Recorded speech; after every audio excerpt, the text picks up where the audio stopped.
The vast council chamber on Nexus Station went silent as Ambassador William Harris rose from his chair, and the murmurs of blue-skinned delegates, towering insectoid figures, and drifting gas-based beings faded as all attention fixed on the human whose exhausted expression carried unusual weight. Because for 5 years he had endured condescension at this table, and for 20 years he had worked to earn humanity equal standing among the stars. And now that patience was gone as he calmly announced that this meeting marked the final moment of those efforts and that Earth and all human colonies were withdrawing from the talks, prompting Council Speaker Zerkath, a tall purple-scaled being with 4 arms, to respond with a dismissive sound and urge Harris to sit. But Harris remained standing and instead lifted a data tablet Zerkath had left open, revealing sealed council documents outlining plans to seize 3 human mining colonies, which Harris identified plainly as betrayal rather than frustration,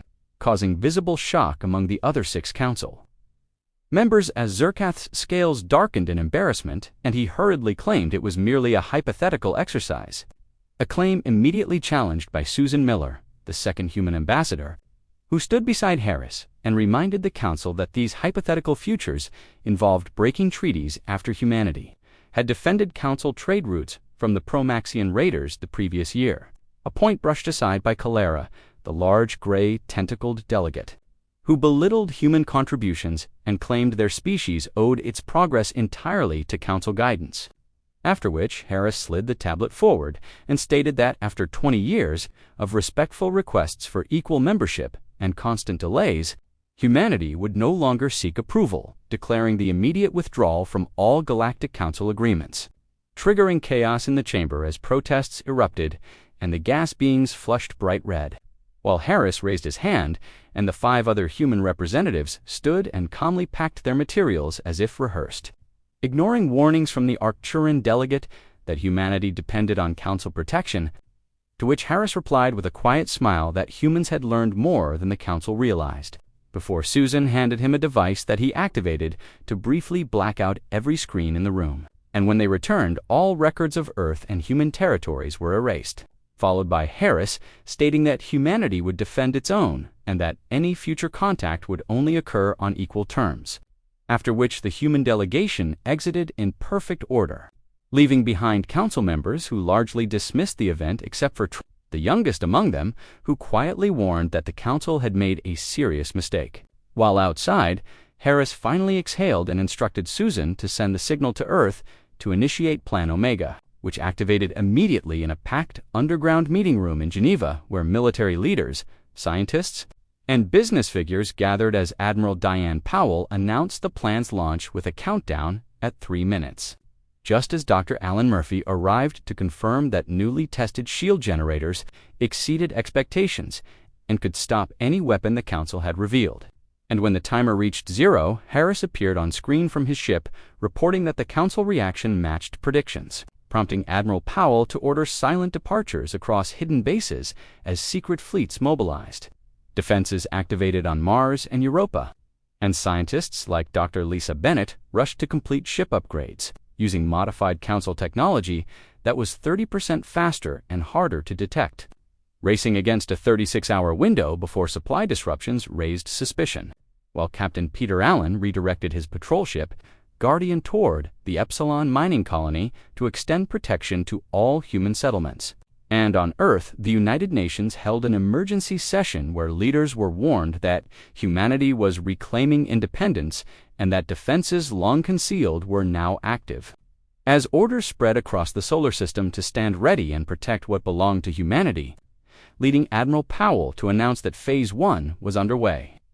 with a 6-month advantage before the Council grasped the full loss, including the leverage of Element 935 shipments. And 2 weeks later, on Nexus Prime, the Grand Council convened again with growing concern as Trell reported that no human ships had appeared anywhere in Council space, only to be dismissed by Calera and others who insisted humans would return, until Zerkath confirmed that all communication had ceased, prompting Macthor of the Vexery Hive to call for punitive action, while Zerkath instead proposed freezing human assets and restricting jumpgate access, a motion quickly approved by 6 members, with Trell hesitating before reluctantly agreeing, sealing the decision that humans would be forced to submit. as across the galaxy the news spread with little alarm. And in a small bar on Nexus Prime, a video merchant mocked humanity's departure, while his four-eyed, green-skinned companion agreed and dismissed them as temporary rebels, ending with the assumption that they would return because there was nowhere else for them to sell their goods or shield them from the Promaxian raiders. Because at the Council military command, General Dexfall was already uneasy as he reviewed intelligence updates, the massive red veteran of 3 galactic wars asking his aide whether the humans had redeployed their defense fleet, only to be told their ships remained within their own system and all channels were silent, which made Dexfall issue orders to keep constant watch since he distrusted such a quiet withdrawal. While in the Council Economic Ministry, small disruptions began to surface as Earth's luxury foods vanished from markets. Construction projects stalled without specialized human metals, and 3 entertainment companies canceled productions after human writers returned home, all of which Minister Plex dismissed as temporary inconveniences. Yet as 2 weeks stretched into 4 and then 6 with no word from Earth, expectations of a human apology faded, leading Zerketh to meet privately with other leaders where Trell suggested sending an envoy to reopen talks, an idea Kohler mocked as weakness while insisting humans would break first, until a junior aide delivered a report to Macthor confirming a Promaxian raid that destroyed a mining outpost once protected by human patrols, triggering alarms that summoned General Dexfall to the defense station, where he learned 3 more stations had been attacked in the same sector, with 42 dead and 17 missing, all cargo stolen and response fleets arriving too late, prompting Dexfall to order an explanation from Earth, only to receive a blunt message stating that diplomatic channels were closed and the Human Defense Force no longer provided services to the Council. As months passed and shortages deepened, Merchant Guild leader Riva stood in her empty warehouse once filled with coffee, chocolate, wine, and handcrafted goods from Earth, explaining that her customers were angry and that ports were idle, repairs halted, and entertainment venues half deserted without human workers, leading business leaders on Nexus Prime to confront the Council after a 3-day wait, with shipbuilder Krell's reporting production down 60% and Dr. Mira stating her institute could not function without human thinkers, while Zerketh admitted 6 unanswered diplomatic attempts and Kula rejected negotiation, until Terrell revealed that Element 935 shipments had failed to arrive again, silencing the chamber as reserves were calculated at less than 6 months, forcing the Council into a tense private meeting where Trell argued that the Council was now the dependent party, finally convincing Zerketh to authorize a diplomatic mission, resulting in the Council ship Harmony approaching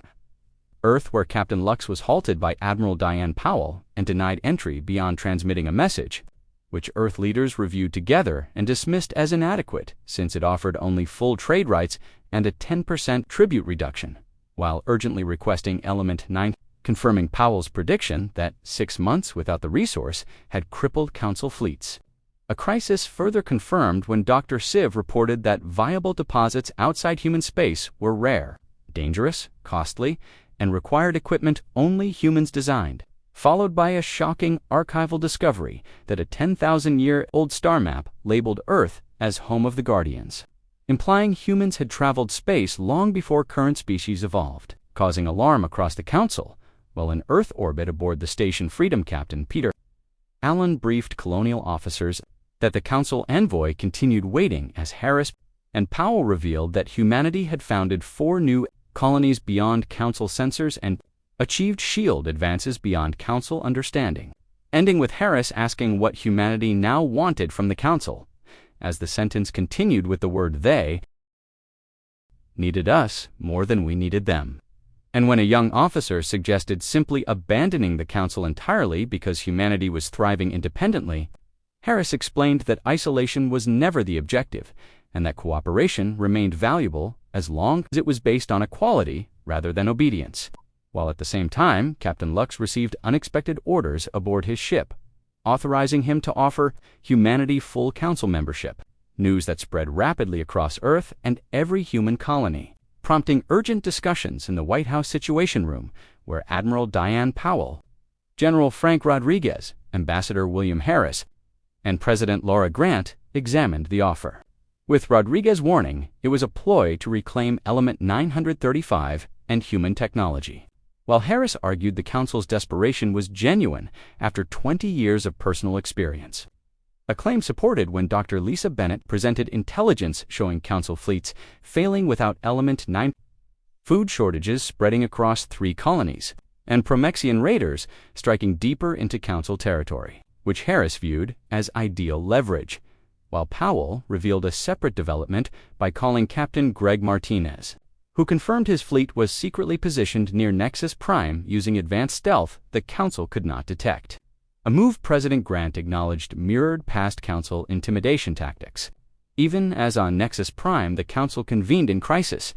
debating the lack of human response to their membership offer until Macthor demanded a show of force and Match Calera framed it as a reminder of past protection, resulting in a vote to deploy 60 warships, the largest fleet assembled in 50 years, which emerged near Neptune 3 days later, where Commander Vex ordered contact with Earth, only to discover unknown energy signatures as concealed. Human defense platforms activated across the solar system and hundreds of human ships decloaked around the fleet, leading Admiral Martinez to issue a direct warning granting 30 minutes to withdraw, a threat dismissed by Vex's subordinate until a single human test shot demonstrated overwhelming power, forcing Vex to order a full retreat despite Council directives, after which the Council chamber fell silent as Vex reported that humanity had the capability to annihilate their fleet but chose restraint, a realization that prompted Terrell to admit the Council had misjudged humans for 20 years.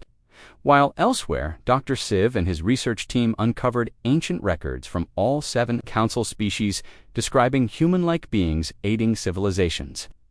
15,000 years ago, and even earlier, evidence reinforced on Earth when Dr. Alan Murphy confirmed that a 50,000-year-old human artifact contained forgotten advanced technology and genetic markers proving ancient space adaptation, raising the question of whether humanity should reveal its forgotten role as galactic caretakers, a dilemma mirrored on Nexus Prime, where the Council privately concluded they could neither oppose nor function without humanity, leading Terrell to propose offering humans leadership of the Council itself after presenting Dr. Civ's findings, a suggestion that stunned the members but ultimately convinced them that humans were not newcomers but elders, resulting in a unanimous decision to negotiate openly and honestly on Earth, where the Grand Meeting Hall in Geneva hosted a historic summit as President Laura Grant welcomed all 7 Council members, Zerketh expressing regret and sincerity. And over 3 days of transparent discussion, the Council formally acknowledged its past failures and offered full membership with equal status, an offer Ambassador Harris recognized as genuine after decades of experience. They had finally accepted that humans were not merely another young species to manage or control. And on the final day of negotiations, President Laura Grant signed a new treaty that was direct and balanced, confirming that Earth would rejoin galactic society as a full and equal member of the Council, that all human territory would be respected, and that human innovations would be shared only with fair compensation and proper recognition. After which Trell, the young blue-skinned Council member, added one final proposal suggesting that Council leadership should rotate among all members and that Earth should serve as the first leader, a statement that silenced the room as humans suddenly found themselves offered stewardship of the galaxy rather than subordination, leading President Grant to consult briefly with her advisors before stating that humanity did not seek to rule others and wanted only partnership and mutual respect, a response that surprised Cooler and prompted Admiral Diane Powell to clarify that humanity's withdrawal had been an act of self-defense rather than a bid for dominance. And later, as the Council delegation departed to prepare their ship, Ambassador William Harris walked through the garden outside the meeting hall with Captain Steve Brooks of the Earthship Resilience, which had discovered 3 new habitable worlds during the months beyond Council space, where Brooks admitted confusion over why humanity had declined control, to which Harris calmly replied that strength did not require ruling others. And that evening, during the celebration dinner, Zerketh quietly questioned Dr. Alan Murphy about the reasons humans had once left the stars and forgotten their advanced past, receiving an answer that ancient humans may have chosen to begin again to preserve compassion, creativity, and the true joy of discovery. Values, Murphy explained, were sometimes lost in unchecked progress. As humans and aliens continued to mingle and exchange ideas, while ships from 15 different species docked at the new International Space Station, including vessels from 5 civilizations unknown to the Council that humans had encountered and befriended during their absence. And as Admiral Powell and President Grant observed to the gathering, Powell asked whether this new relationship would endure, prompting Grant to reply that true strength came from cooperation rather than control. And far beyond known space on worlds, yet untouched young species gazed toward the stars, unaware that when they eventually arrived among them, they would find not an empire, dominated by one power, but a shared community of equals, with humans ready to welcome them, just as they had welcomed others thousands of years before.